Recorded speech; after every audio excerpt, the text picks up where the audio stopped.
Senior reporter Rita Tinina, who will be covering, of course, the Parliament this afternoon as it resumes. So we will definitely have more updates for you. Now, the high cost of living has affected millions of Kenyans in different sectors, including those in the North Rift, a region considered the breadbasket of the country. Elvis Koskei is now joining us from Eldoret for views. A very good afternoon to you, Eldoret. What exactly are residents in Eldoret saying about the high cost of living, and what do they hope that Parliament will do to address it? Thank you very much, Akisa, and here at Kaplombe Ward, Uasin Gishu County.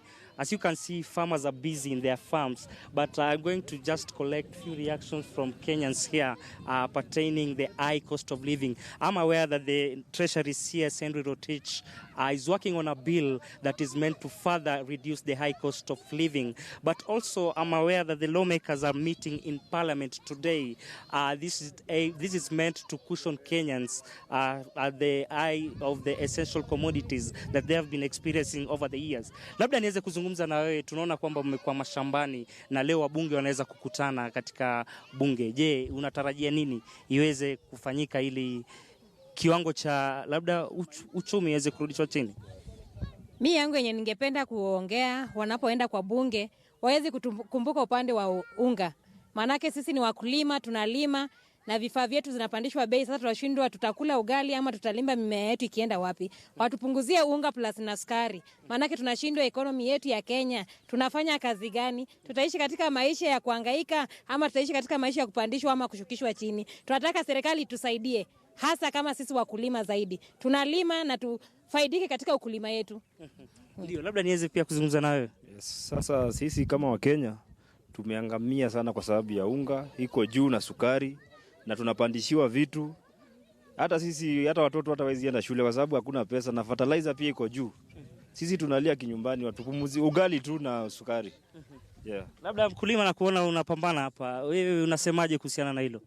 Wacha mimi nimehangaika, ugali bei kali, hata tumbo mko njaa, na sukari naye hata chai sichaonja. Woi, wabunge mjaribu kuangalia sisi baba, kwa sababu tunaumia kidogo. Jaribu kuangalia hapa, naenda huko kukula pule tu, mnaona tumbo si unahangaika. Hata nimeumia kwa sio subuhi, hata maziwa sichaona, sukari yenyewe tabu, watoto ndio wanalia nyuma yangu. Naumia Kenya. Wachameni wabunge mjaribu kuangalia sisi kwa sababu tunaumia zaidi. Kama asua sisi wakulima wachache tuko chini, tumeumia. Tambore yenyewe niliweka kwa samba, mahindi yenyewe imekauka, sasa nazindwa nitarudia ingine ama nitaenda kununua kwa sukari na unga. Wachameni mjaribu kuangalia unga na sukari bane.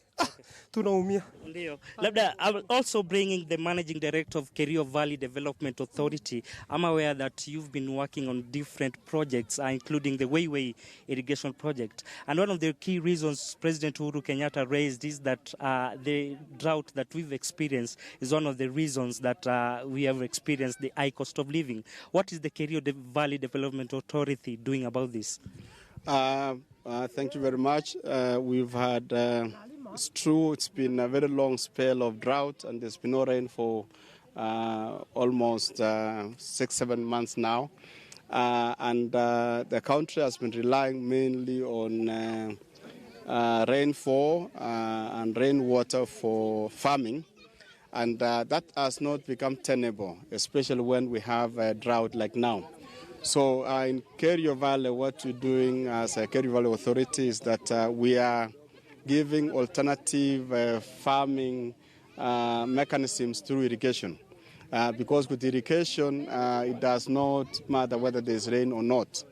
All you need to have is to have sufficient water reservoir, and you use this water then to do irrigation. Especially we are doing it under gravity, it's much cheaper.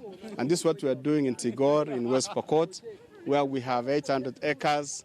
And even during the drought, the people in Pokot were harvesting maize. We actually harvested maize 2 months, 1.5 months ago.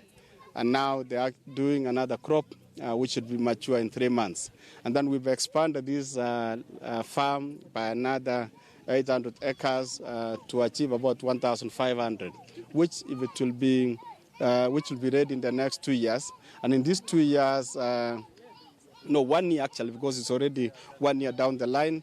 We should be able to have about 1,500 acres that should produce almost 4,000 tons, slightly over 4,000 tons annually.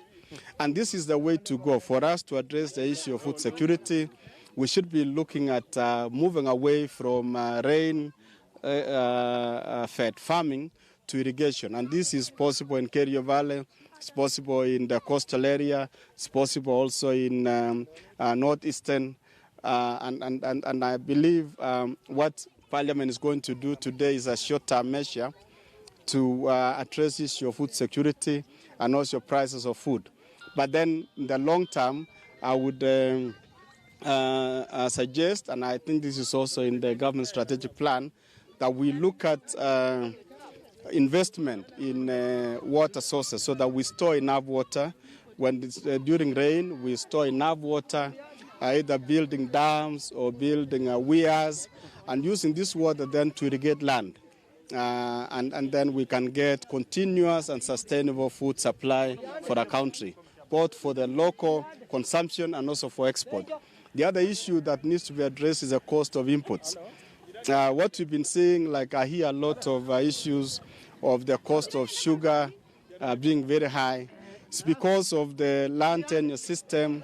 It's because of the size of the land that is being used to grow sugarcane. And it's also an opportunity through irrigation that we can do large-scale sugarcane farming. And in hot areas and under irrigation, sugarcane can grow within 8 months. Compared to the 22 months, 18 months in the current sugarcane belt, which takes longer time, very low sucrose content. If we can do irrigation in the lowlands, it matures in 8 months. At the same time also, it has a much higher sugar